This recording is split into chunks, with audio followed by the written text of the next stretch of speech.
And Christians believe we're Christian, or even in Canada, Christian nation, founded on Judeo-Christian principles. Throw the box of bullshit flags. It's May the 2nd, National Sorry. Day of Prayer. And my bad. Shakespeare's birthday is in April 23rd. The amalgam they call Shakespeare. And there's probably a reason for that. The flower, April is the Latin word for open, April. And then I don't know May, but June is the god Juno, I've heard. And then you get into Julius Caesar, Caesar Augustus, and then 7, 8, 9, 10. Whoops, 11, 9, 10, 11, 12. There in the temple, he found people selling cattle, sheep, and pigeons, and also the money changers sitting at their tables.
Roger that. What? I'm glad you guys are on. I was trying to connect. I'm like, am I on drugs? What's with the music? It's my fault. My computer is just now. I got an hourglass, so I'm just going to ignore all that. As long as you can, as everybody can see me. How's it looking in the chat, JP? Lauren says it's still pretty low. You guys sound fine to me on the Zoom connection. I'll second that. You guys sound good to me too. So even on before even logging in, the broadcast volume is low. Let me see. It's the broadcast. It sounded fine. Okay. So hopefully we'll get some feedback. I just unmuted it and I can hear it like I normally can hear it. But so I hope everybody's able to at least turn up if it's too low, or we can get it to broadcast a little louder, but I think we're maybe close to as good as we can get.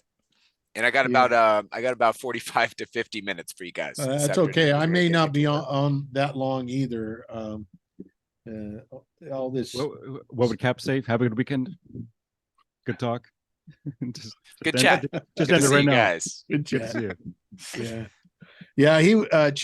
Those of you who are on Odysee, as you can tell, you're on my Odysee instead of Resistance or Johnny's.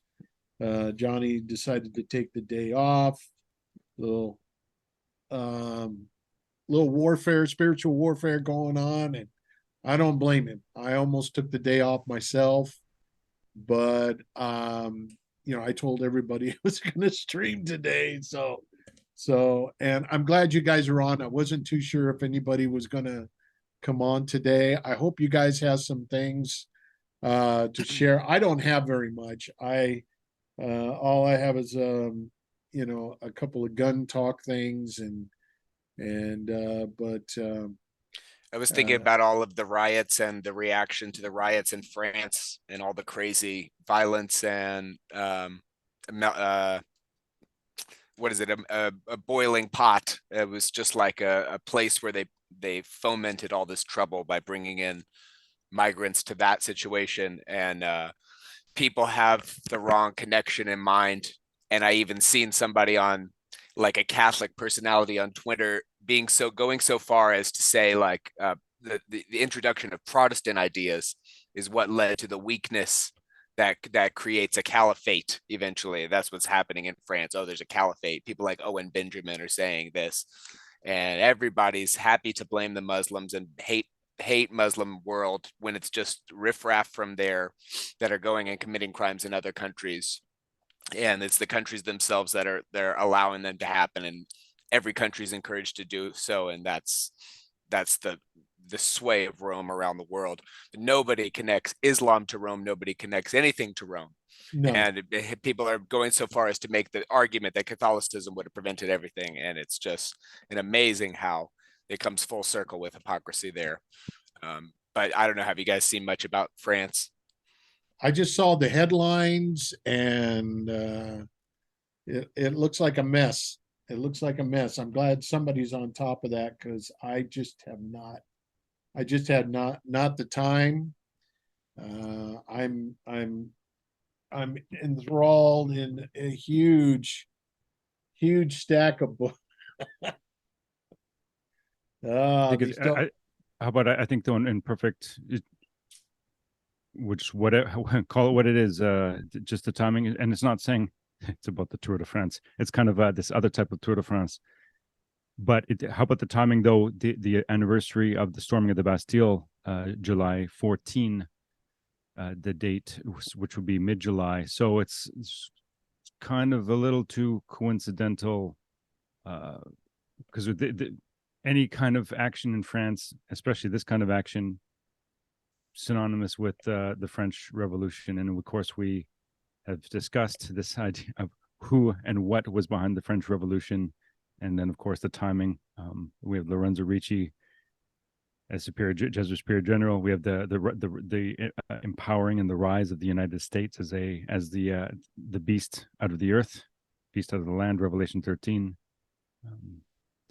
And of course, it's the rehashing of old plots, which back to like the soap opera issue of what is it? It's like 10 or 12 recycled plots that are just replayed over and over again, because clearly it works.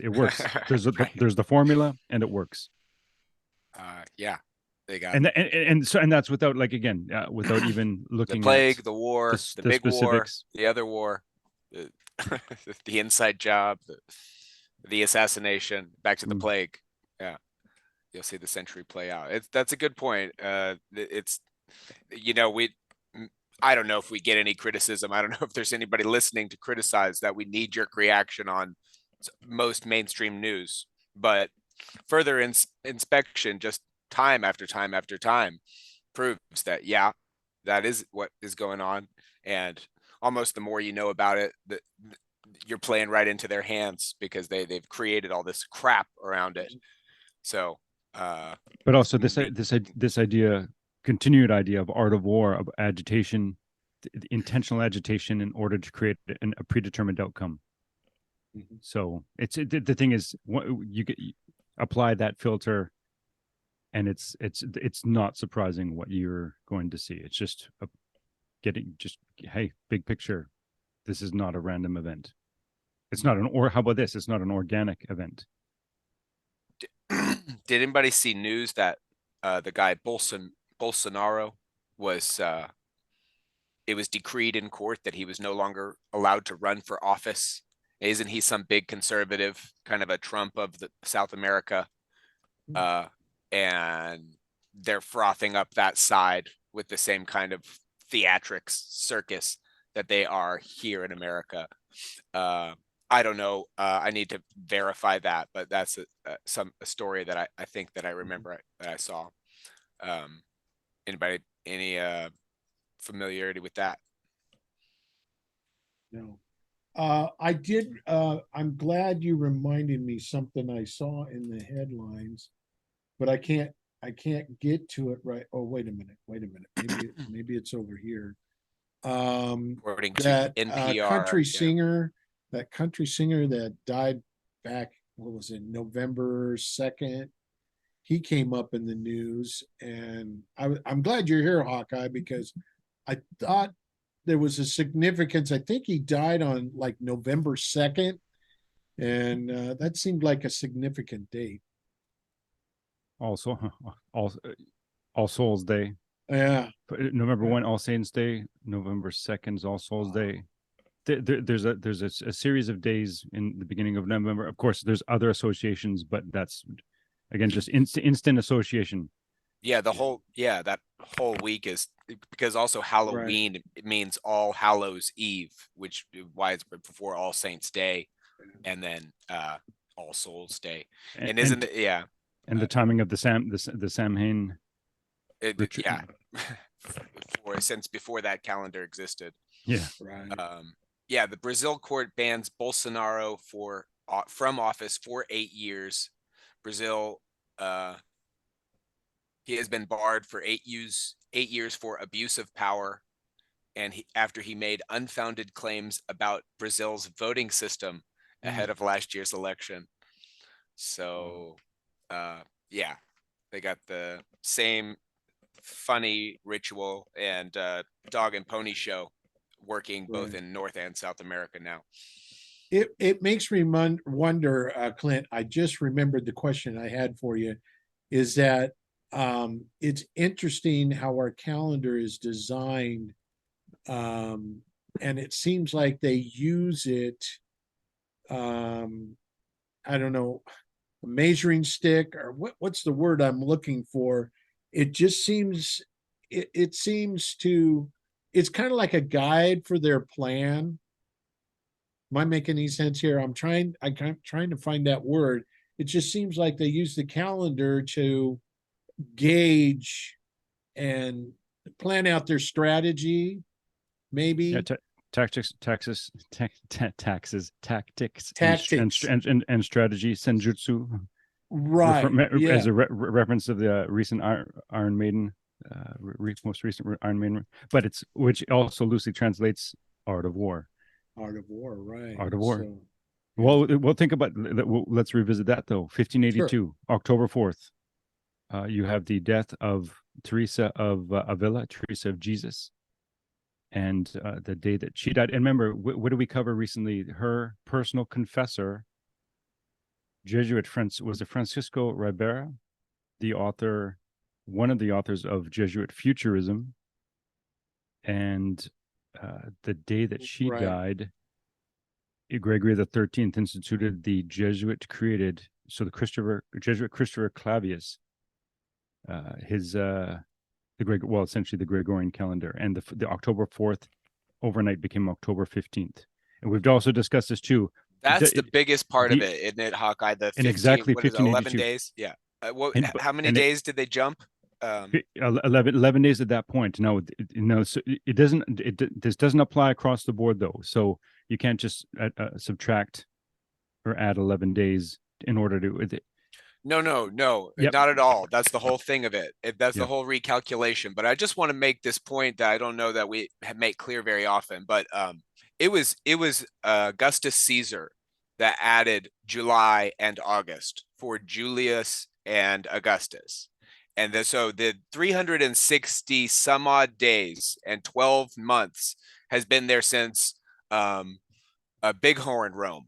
And Little Horn Rome, making this move in the 1500s, only adjusted the calculation slightly from this perspective here. And they say, oh, we're just fine tuning it. But insanely significant. They change it from 365 and whatever Caesar Augustus said to 365.02743, whatever, the huge astronomical number that gets you the stupid leap year and the whole confusing aspect of all the months and days now that somehow line up so nicely for them for their ancient occultic calendar. And then Hawkeye's pinpointed the moment in history when they made the big move to this new and under fifth Clavius the Jesuit. Yeah, no worries. Yeah, under the generalate of fifth Jesuit Superior General Claudio Acquaviva. Right. So the thing is, and I don't know, Bill, if there was a larger point you wanted to, was it just a general inquiry or? Well, yeah, because it just seems like, I mean, you got people well, not, I was going to bring up gematria, but it just seems like, it's just like when they use hidden codes and other things, it just seems like this calendar, this Gregorian calendar is greatly designed for, like you said, tactics and stuff. And so I kind of find that kind of fascinating how I they think gauge everything. It's kind of like a measuring stick, or and timeline, how they yeah, and I Bill, think oh, sorry. sorry, Hawk. Go ahead. Sorry, go ahead. Oh no, I was just going to mention you brought up some good points, JP, and just adding Bill, the as we've tried to lay out at least some of what what do I do? Hopefully, there's some kind of it adds some value, but this idea of okay, is there a mass, a Roman Catholic mass? So and a mass requires certain things, whether it's bones, dead body, like there's something that's required. Is there something going on daily? Is there and then of course what day is it? And then there's this application of okay, is it a saint, a particular saint, like as judged by Rome? Is it a saint's day? If so, what saint? And and then of course using the Gregorian calendar, what events happened on what date, and does that date have a saint attached to it? And also what other events happened on those particular dates? So which is why using or applying this, you have who was born on that date, or at least what's the given birthday of that particular person, if it's a saint or another person of significance. Pick your pope, pick your black pope. And it doesn't just stop there, but this applies. So it becomes infinitesimal and very exponential. But when you get significant names and players intersecting with significant dates, especially historical dates, and then of course dates given to us, like that we've learned in the Jesuit Ratio Studiorum,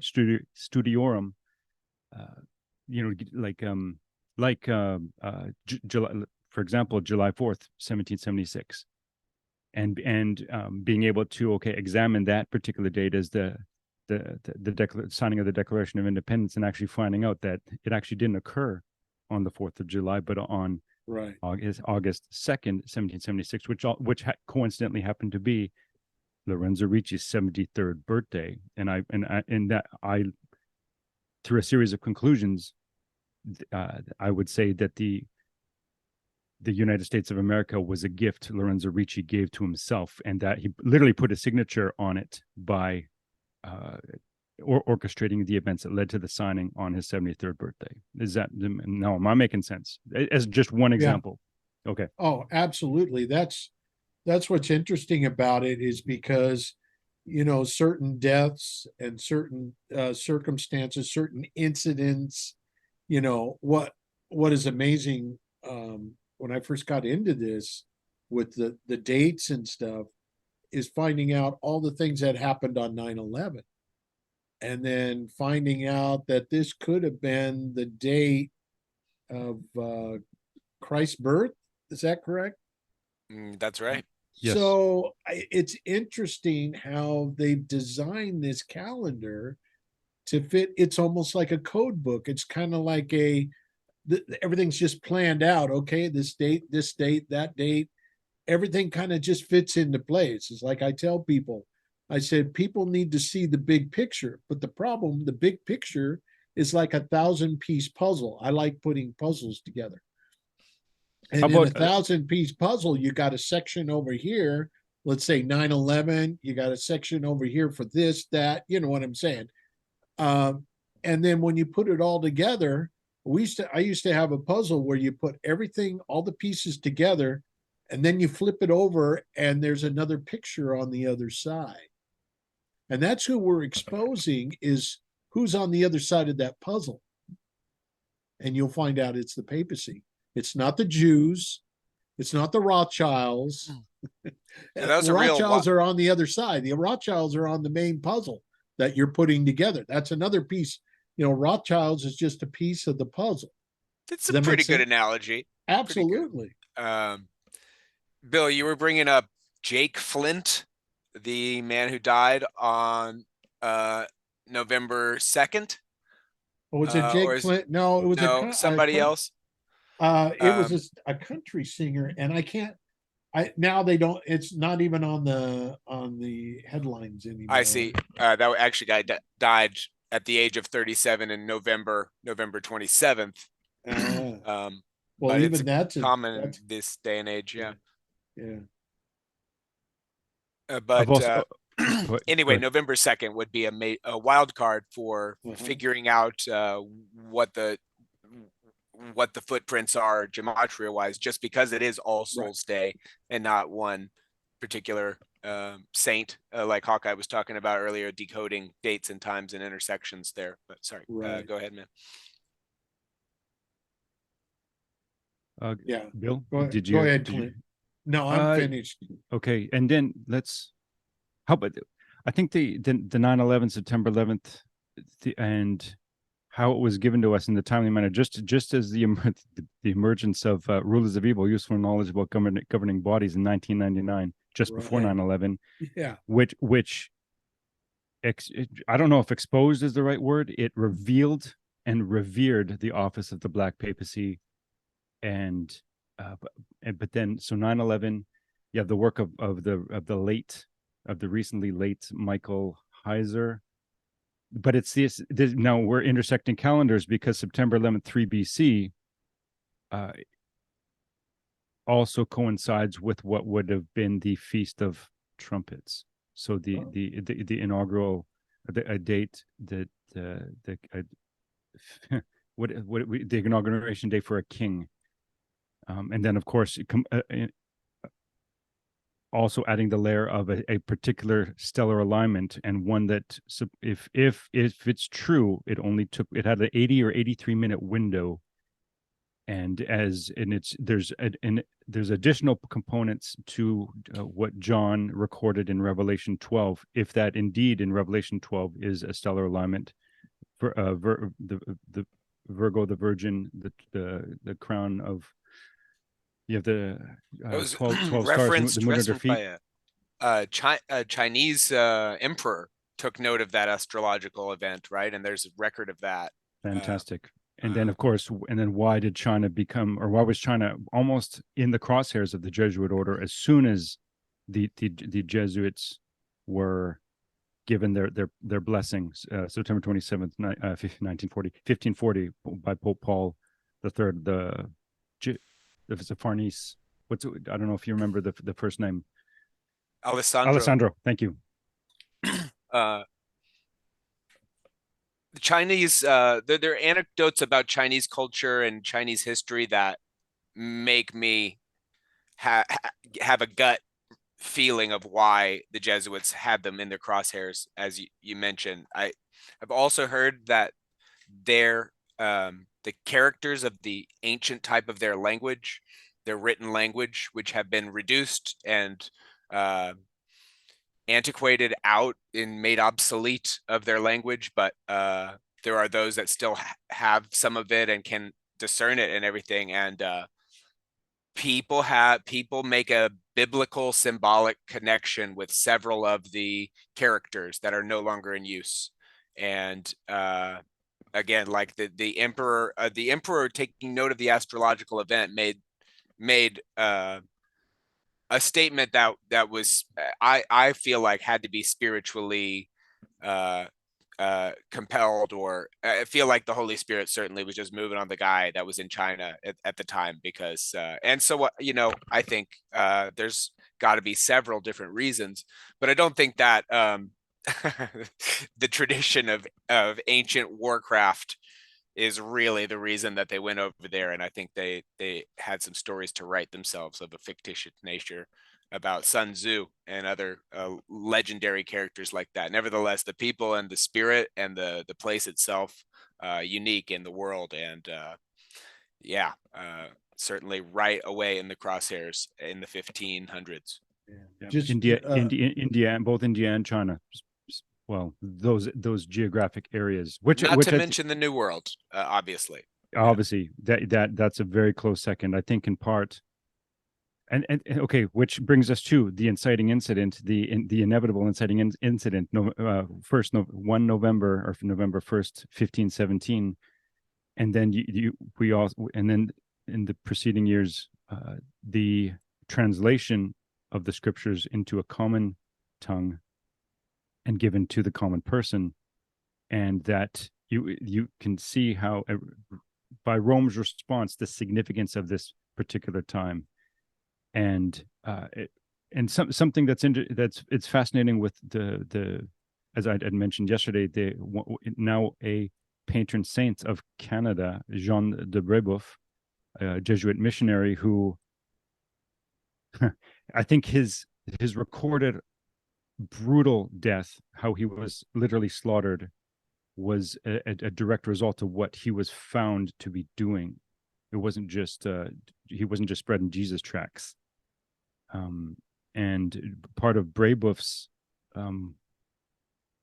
the momentum behind him was, and of course the Jesuit order, all language groups tie of, well, if the Bible is our guide, is our source for all truth, all language groups tie back to obviously back to Babel, and then the further you go back, you go through Noah's flood, antediluvian world, all the way back to Adam. But there's the significance of that languages have their source at Babel, and you can see this insidious motivation and momentum behind the Jesuit. I'm still here, behind the Jesuit order.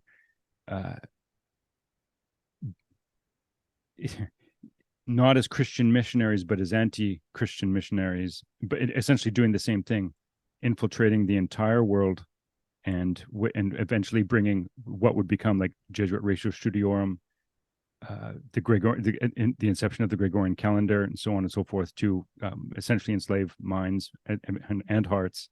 And do you still got me? Yeah. Okay, fantastic. What do we have here, John Paul? You're muted, John. Can you hear me? Yeah, go ahead. This is along with Clint's point about Canada, the 1500s, and the Jesuits' moves in the 1500s. Look at this article about Jesuits in Virginia, where Jamestown would end up being placed in the same area, but 30 years before.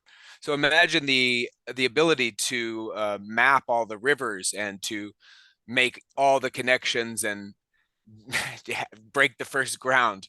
And I think it ended with some violence between them and the Indians. But I just wanted to share this. And it just as a, nobody was in Virginia until the turn of the century there. But these guys were 30 years before, checking everything out. And they were same thing in Mexico, and the French ones were in Canada, and the incognito British ones were in America. And they were all over the wide world. And do you think it's any different today? Let me stop sharing. Absolutely. It kind of brings me back to that Mel Gibson movie, Post-Apocalypto. Apocalypto. Yeah, it seems like it's like a part of a trilogy he's making, because if you notice at the end of that movie, guess who came over in the ship? Yeah, they were Jesuit.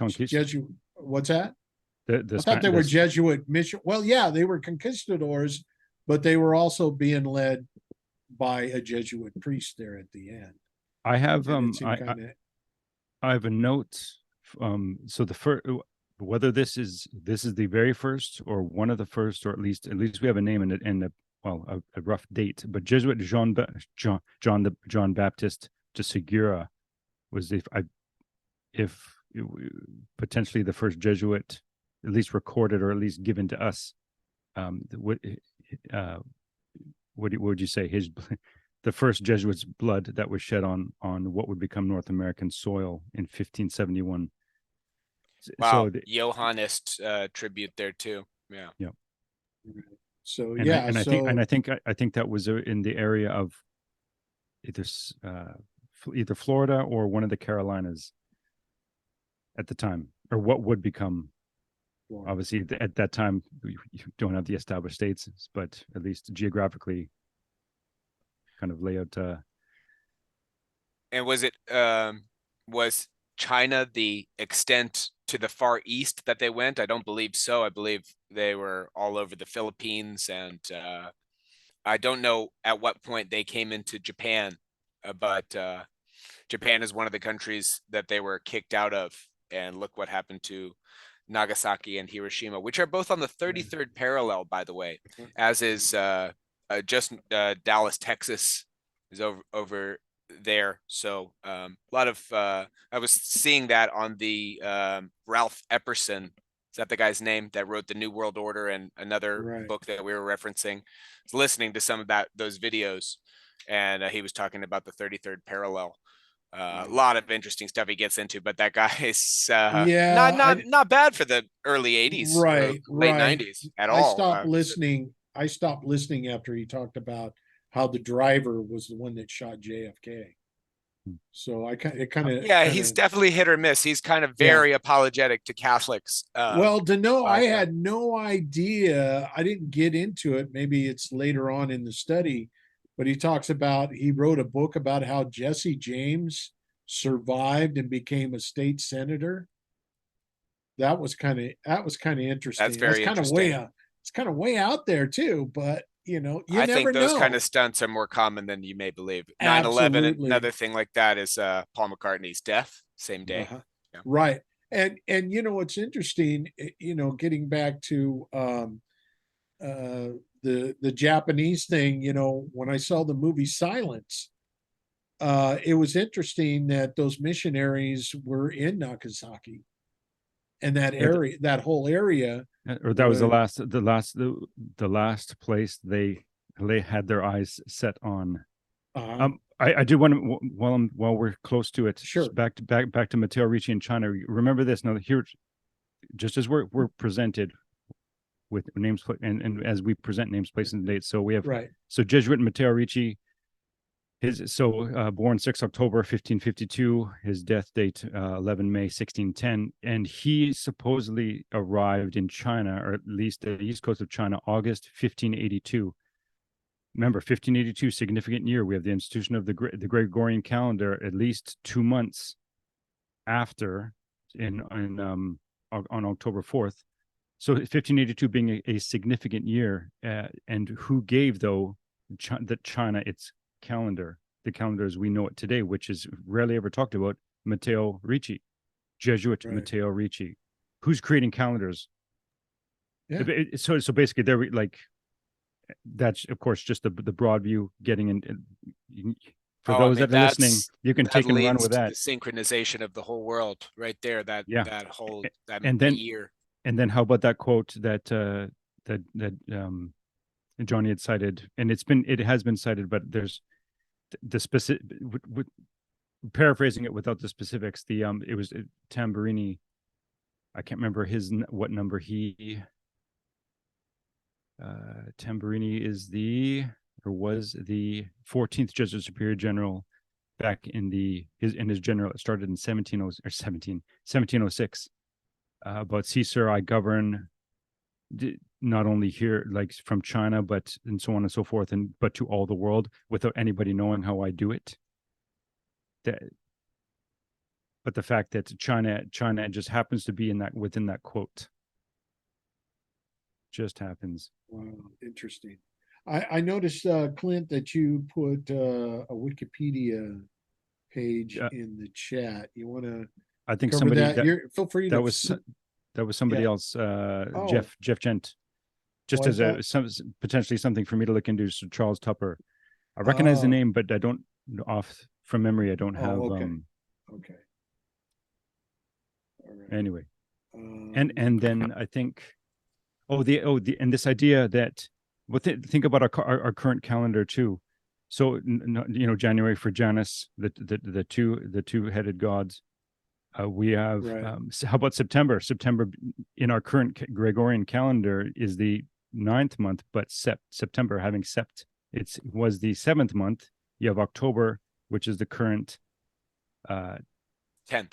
10th month, which oct for 8, and then of course November for 9th, December for 10th. So you have this complete reorganization of what was, which is intentional, but of course has the Jesuit order is brilliant in this realm as their minds are, obviously laid out a system of timing. Exactly. Yeah. Also, Jeff put in he put in a site nrha.com. I went to click on that and it was a dangerous website, so I don't think we should attempt that one. It's talking about some millionaire doing something here in Texas. I'll take a look at it. But Yeah. February, the meaning of the word februation is like cleansing by ritual, if I'm not mistaken about that. And well, what month was the Stonewall shooting, the Douglas shooting? I think it was on Valentine's Day. We were talking about it last stream. And which was it came up. So Valentine's Day, which was also in that year, Ash Wednesday, T for Tammuz Wednesday, and with the visual, everybody running around with their head coming from mass, whether Protestant or Roman Catholic, having their purification, rejuvenation, or renewal, especially ritual or ceremonial. Februation. Yeah, that thing was done away with. What that represented, Ash Wednesday, was a day where you were to humble yourself in sackcloth and ashes and stuff, and that's a symbolic of weeping that. For Tammuz. And because we don't celebrate feasts anymore. All those, I believe, were done away with after the crucifixion. But it's what Jesus says, right? If you're gonna fast, wash your face. If you're gonna if you're gonna pray, get in your closet and do it by yourself. And they're making a public. What are you giving up for Lent? Right. You know, well, it's just like what you said about praying. It's you don't pray in public. And what does other religions do? I mean, was it the Muslims that guy goes up in the tower and goes, hey, you know, and Christ said, no, you go in your closet and pray.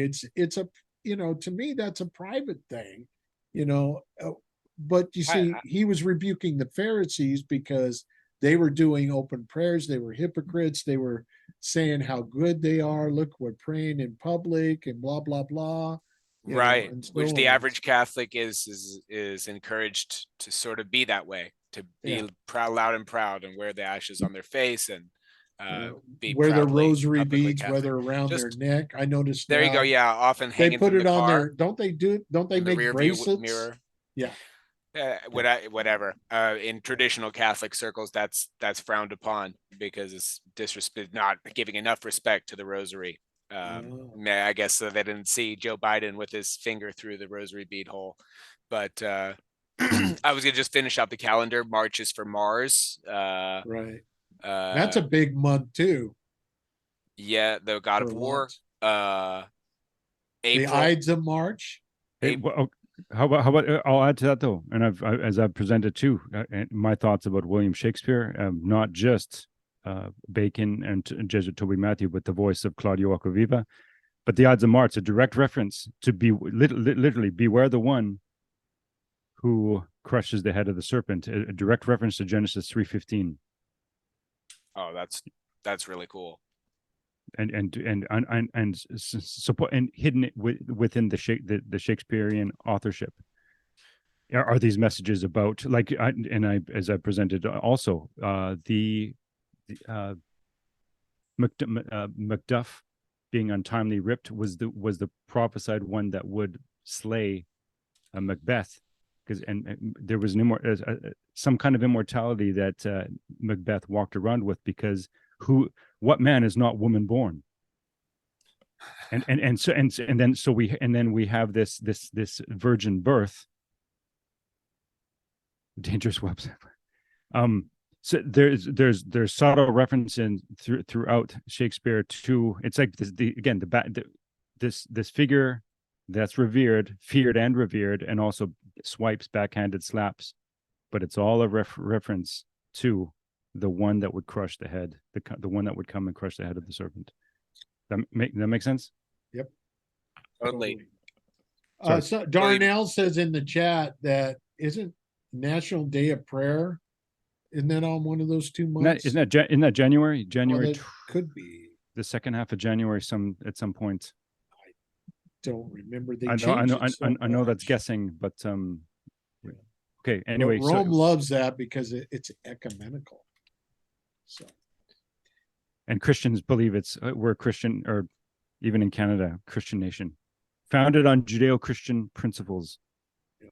Throw the box of bullshit flags. It's May the 2nd, National Day of Prayer. And my bad.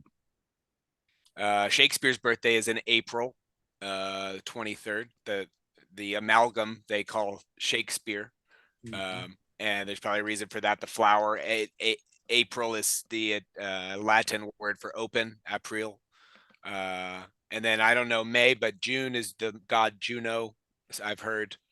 And then you get into Julius Caesar, Caesar Augustus, and then 7, 8, 9, 10. Whoops, 11, 9, 10, 11, 12. Whatever. Yeah. Different. Then you got the different popes. Pope Innocent, how many Pope Innocents and Hope? And what gets me is Pope Pius. How many Pope Piuses are there? And aren't they? How about Medici's? They're playing games with They're Medici's, aren't they, Clint? They got not 1, not 2, not 3, not 4. Got at least 5 guys called themselves Sixtus. Oh, is it Sixtus the third? No, Sixtus the fifth. What? Fifth to the sixth? No, I can't remember. Fifth, whatever. 65, something. Ponte Sisto, Sistine Chapel. Sixtus the fifth. Get the hell out of here. More bullshit in Rome, but I got about 10 more minutes, guys. I got to get ready for work. How about you, Clint? How much time do you have? I got about 30 minutes. Oh, you got 30 minutes. So how about you? Why don't would you like to wind down when JP's got to go? Yeah, let's do that. We can call that a hard stop. Okay, sure. We can do that. Thank you. Hey, good to see you both. Good to be on here with you both. Happy Sunday to you guys. Hope you don't have to be busy at work like me, but you have to work today. I'm grateful for a job, Yeah, absolutely. And I appreciate all that you do, and I know you're very busy, and I don't mean to hammer on you on I can always appreciate your enthusiasm, Bill. I know you do it in good spirits, man. And yeah, of course, and we will complete what we started one day. But one day, one day we will. It's just, what else do we want to hit, guys? 10 minutes. We want to hit any of the recent emails. Something about Mel Gibson, Hawkeye. Okay. Let's. Do we have? Is that too much for 10 minutes there? That might be. What was that about? They mentioned something about he shuns plastic surgery, but Gibson.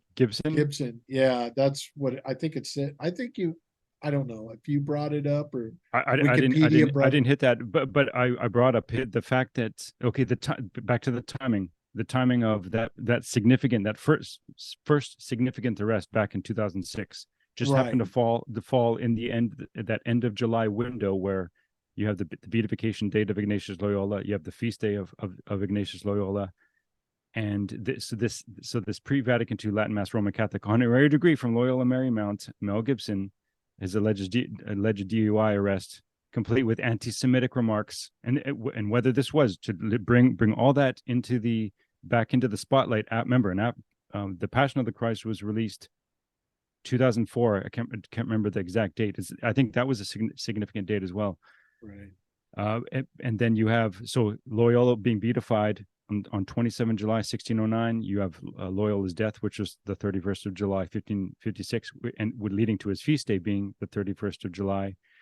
But the 28th also having a Jesuit Superior General date of the given death date of 12th Jesuit Superior General Charles de Noyelles in 1615. And then there was a couple other things that I hit, but it's back to this particular event and the it's the Jews narrative. Right. The fact that it took place on that date, very suspicious, too coincidental, as we lay out why. There's no such thing as coincidence. So I totally follow you, man. And I don't have Hawkeye archives in my brain, but Passion of the Christ was February 25th, 2004. February, So if that's right. 225 means anything to you, we'll probably find something. I know that it was a Catholic movie that made great boasted greatly of reaching out to the evangelical community for the money Oh they yeah, needed for the film. it was totally ecumenical. It was totally ecumenical. but Let's not forget that Gibson is an actor too, Absolutely. first and foremost. So his drunken rant easily could have been a performance, and why not? Yeah, like a la Michael Richards, aka Kramer from Seinfeld, right? brilliant. Yeah, and that, but not just actor, but to what extent being Jesuit trained and having the close contact with, is it Jesuit William or Bill Folco? That's which Gibson. they have that infamous the photograph at Loyola Marymount. There's their arm in arm, and I think that's a Jesuit that not just assisted, whatever his role was, probably larger than he's given credit to, what went on with the Passion of the Christ and with the languages and so on. Wasn't there also a obsolete language specialist that was on set? That was also Jesuit. That was him. That was the Jesuit guy. William Folco, SJ. Okay. I don't know. I'll look. No, so Gibson tackles this huge thing, but is it really that huge of or is it a perfect cover for Jesuit influence that nobody else could provide, because there is nobody else who speaks Aramaic? Oh, and hey, we'll prove it. We'll do Apocalypto in ancient Native Aztec American language. Yeah. So well, it was down south. It was the native Mexicans or whatever. That's America, South America. Yeah. Remember, Inception is real, and then you have the release date of the Passion of the Christ being the 25th of February. Well, it just so happens that William James Folco, SJ, his birthday is February 24th, 1936. He died in 2021. But was this in part a loose birthday gift to the real director behind the Passion of the Christ, William Folco, and by extension, brilliant. It would have been Kolvenbach, the Hawkeye, Peter John Kolvenbach. Got it. I mean, case in point, friends. Does gematria work? Well, if you hang out with Hawkeye, it does. Yeah. Well, Hawkeye gives a more logical spin to it than. No, but just you have the awesome perception that gives him the nickname, that man that sees like a hawk, because there's so many things to connect, so many nexusing events across time. But we got the cliff notes here with the Jesuit factor. Absolutely. And I think it just solidifies and adds weight that we don't, like, that first particular date, like the April 19th date of when Ignatius Loyola was unanimously voted as first Jesuit Superior General. So that's 19 April 1541, and there's it's in a way it starts there, but that's why looking at other superior generals, what they did, so they're from the birthday, death date, when their general it started, and or even in the case of Lorenzo Ricci, when the given death date that he supposedly died, like 24 November 1775, but did he really? It's in question whether he died that day or whether he was present, which I believe he was, and I as Saucy as a major source, a major primary source, that Ricci was present during the signing, because it just so happens to be on his Ricci's 73rd birthday. It's like that, back to this idea, coincidence. That there are none. None at all. Orchestrated.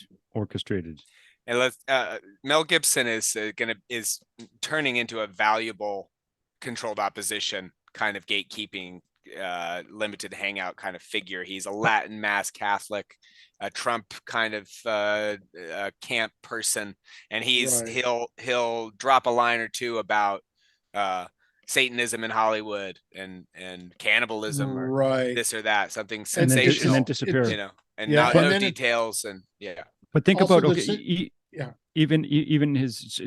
I just thinking of timing. What put Gibson on the map, at least to the best of my, was the black on black. His role as Mad Max, and I as I've shared my experience in part in multiple parts on some of my videos, that you have the allegory of the Black Papacy as presented on screen. That was his primary role that put him into literally superstardom overnight. Does it make sense that back to this idea of a bleeding effect, that all characters that actors play follow all those attributes, and the weight, I think gravitas is, as the Cap would say, follows them into every following succeeding role, and it just builds and builds and builds. And with some, it just there's the ultimate deflation, whether or not an actor is propped up, like we see with this is going into sports, but the world of sports, like the Lance Armstrongs, built up to be torn down. But you have Gibson, superstar role, or projected onto the world stage in this particular role, allegory of the Black Papacy, and then his career taking off from there and now into important directorship roles. Mel Cullum Seal, Gerard Gibson. There's a good handful of people we could point to with a similar trajectory in their career, for sure. How are we doing for interested in? It's going to be about 1 minute here, guys. So let's close it on out for me. But you guys can spend some of those more minutes. But I got to get to work. Okay. Much love, guys. Good to see you guys. See you again bro. this week. Take care. Okay. Right, Thanks, Bill. We'll see you. All right. You're welcome. Thanks for being on. And thanks, Clint. JP. Yeah, good to see you. Hey, you're welcome. You're welcome, Bill. Thanks for thanks for getting us. Let's see. Do we need to address anything in the chat? Well, I wanted to real quick. I'm not looking at the chat. I was just kind of interested in this kind of stuck out at me, is that the role of Max Rakatansky was his full name for Mad Max, and I just something about that name, it was kind of interesting. But there's a connection apparently that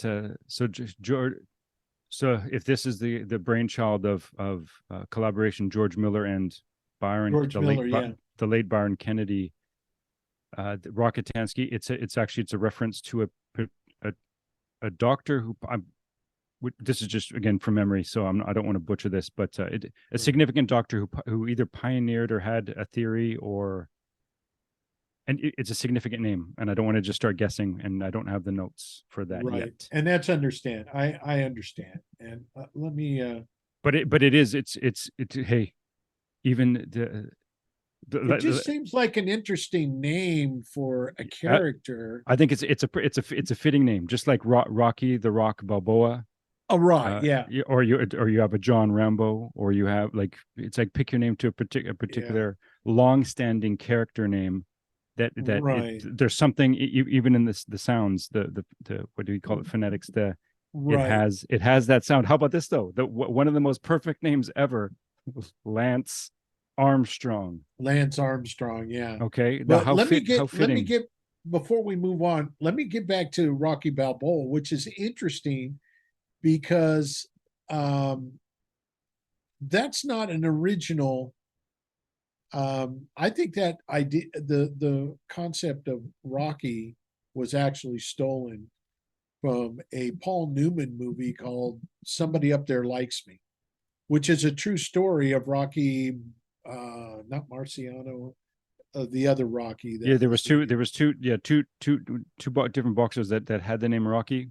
Well, the Paul Newman character was a middleweight champion or something like that. But his story, if you ever, because I have the movie now, it's called Somebody Up There Likes Me. It's an old black and white movie, and the plot of the movie is so similar. But in Paul Newman's character, he was a fighter, he was a scrapper, and he always got in fights. He got thrown in prison for it. He did some things.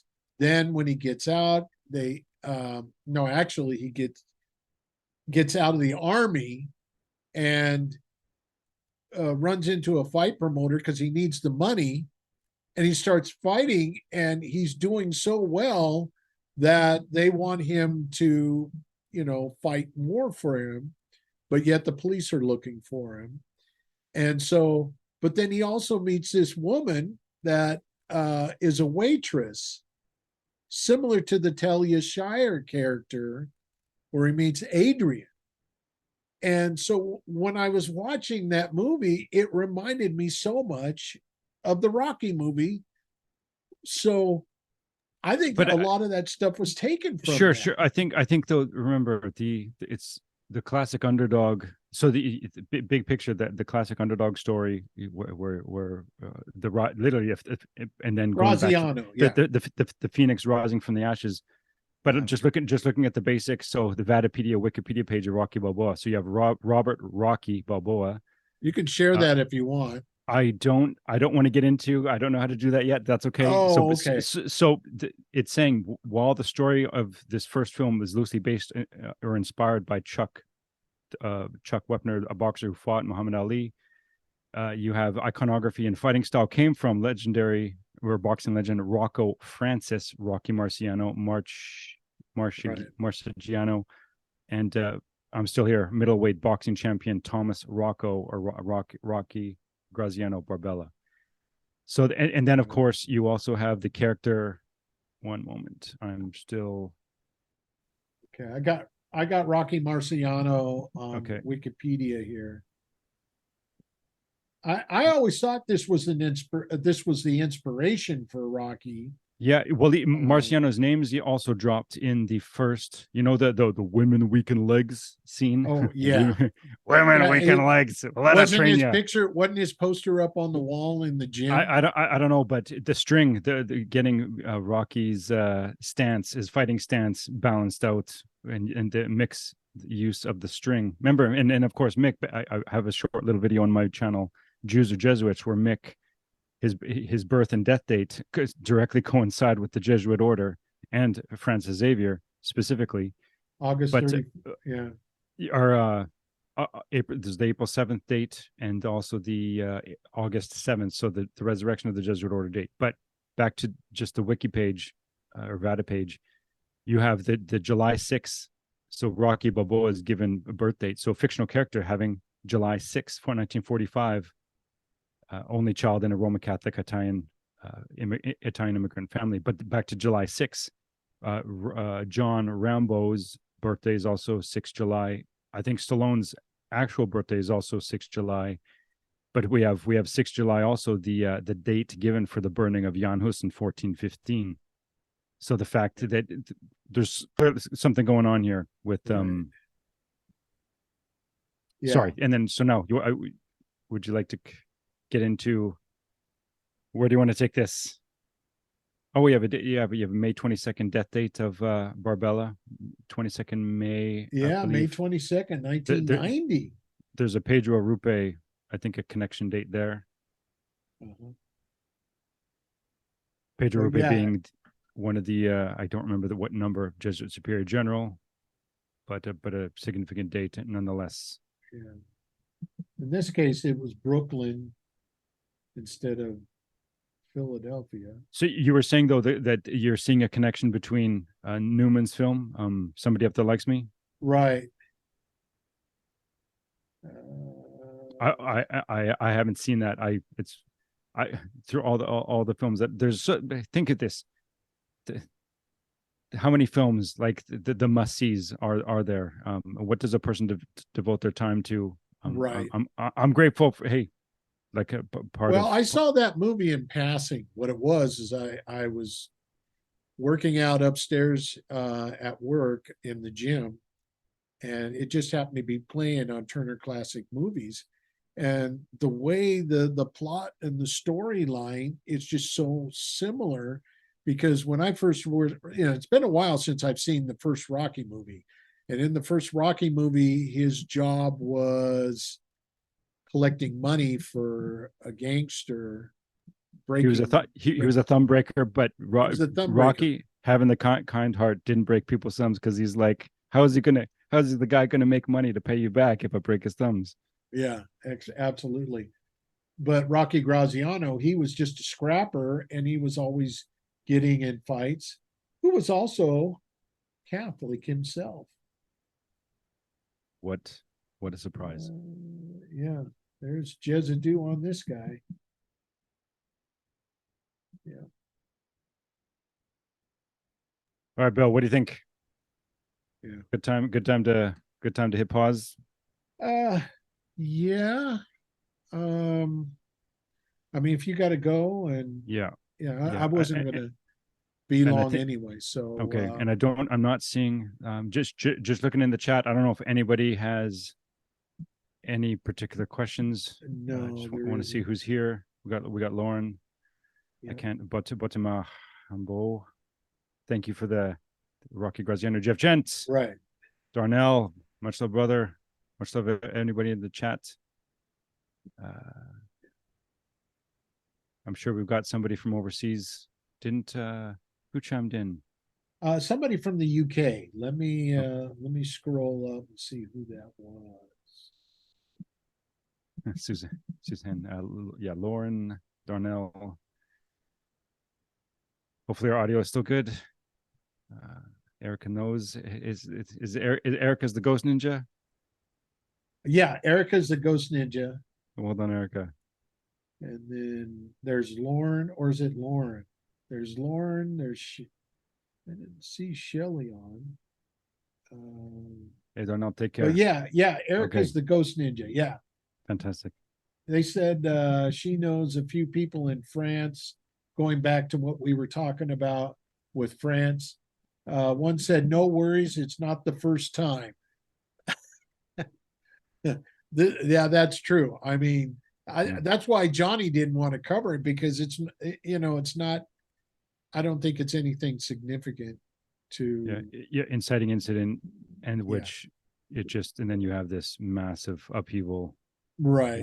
And then, of course, what are we seeing is what's being manufactured. Right. Right. So obviously, if you're going to devote time to it, got to obviously have a discerning eye. Absolutely. Yeah. So, if there and was we're and everybody here already, it's like preaching to the choir. Like, okay, right.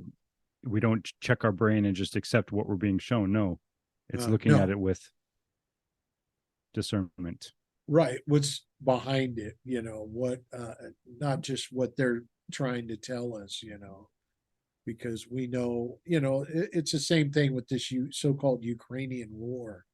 So, I don't believe any of it. That's I throw on that whole Ukrainian thing. I still throw the BS flag, because you throw the green screen.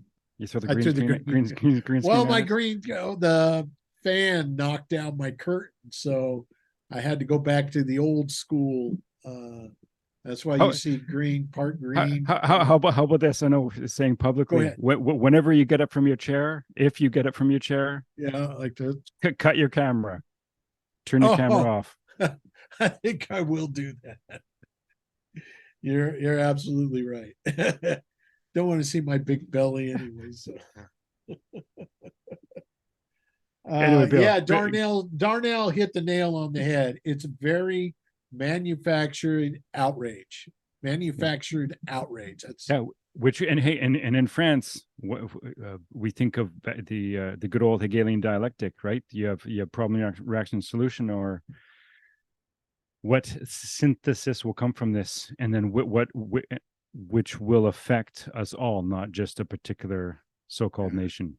and it's the same thing with that Titan submarine incident. Was just a distraction from all the other stuff that's going on. It's just like the death of Yeah, Michael Jackson and all that stuff. It was just I don't remember the names. Again, just not having the notes ready. But for at least that, it's like so that you have the dual ownership of Ocean, whatever the whatever the name of the company is. You have the non-Roman Catholic owner. It was the one that got crushed in Titan. The or at least Roman Catholic trained. And not looking at notes, I don't want to start guessing at where this person went or what his name is. But you just keep people involved. There's obviously something going on there. Oh yeah. Well, obviously. they said they found the remains. The last I heard, they see if I can find it real quick. And then this year, let's see. While we're thinking of this idea of Islam, there was a significant event on September 27th of this year that's coming up. I don't want to. Sorry, rabbit hole. We don't need to go down. Yeah, we don't want to go down any rabbit. Yeah. Anyway, how about let's wrap it up. Let's Uh-huh. I don't see any. There's no. I thought France was just an ugly steel tower on a movie set. What was nice that? one. Ugly Nice steel. one. Yeah. On a movie set. Yeah. Yeah, and what statue of Libertas Uh-huh. from the Frères Masons, the Freemasons in France, to the Frères Masons in The goddess of reason. United States, the Some United States of America. Yeah. Okay, Absolutely. So rock and roll, brother. rock and roll. Okay, no questions. I think good time to Yeah. end. Okay, Sure. Well, thanks for joining me, Clint. I didn't think anybody was going to join me here because when Johnny Yeah, said hey, he it was- couldn't make it, but I thought I'd give it a shot, Good for you. and I think we in the short amount of time, a lot of people in the chat appreciated what we had to share today. So we'll just we'll keep continuing. I guess we're gonna continue this every day this week. Of course, you probably can't make it. The cool thing is we have a stat tomorrow. So I think, if I'm not mistaken, whether it's going to be a full or a crowded house, I believe the Maria, forgive me, Maria, your last name, is in the house. So that's I think that's an interview a lot of people, many are looking forward to. Yeah. So yeah, and depending on my schedule tomorrow, I think it's going to be pretty dead because we have the holiday on Tuesday. So chances are I'll probably be on, and I guess I don't know if we're going to have on Tuesday or not. We'll probably find out tomorrow if we do one on the 4th, because I think Tudor was mentioning something about wanting to be on Tuesday. So okay. We'll just see what happens. I'm cool. I'm up for it. It's you guys are rocking out some good stuff. Oh, we are. And with Tudor on board and Darnell now, I mean, we're killing it. We're actually, yeah. And of course we miss you. Every time Johnny goes, Ed, I need Hawkeye on this. I need but we all sometimes can't make it. I can't make it during the week because of my job, but and then we're just kind of burned out on the weekend. So something always comes up, and we can't always do a Sunday. But Saturday was good. Yesterday was very good. So yep. So it's pretty. So flipping tables, flipping tables. Okay, we gotta let's shut it down. Okay. All righty. Well, All right. remember, Much we love gotta to keep- everyone. Yep. Thank you, Bill. And thank you, Clint, and thanks for everybody in the chat. And Shout out to the rest of the team. Lord willing, we'll be on again tomorrow on Johnny's good. channel. Sounds good. Yep. On the cap. All right. Resistance is rising. Absolutely.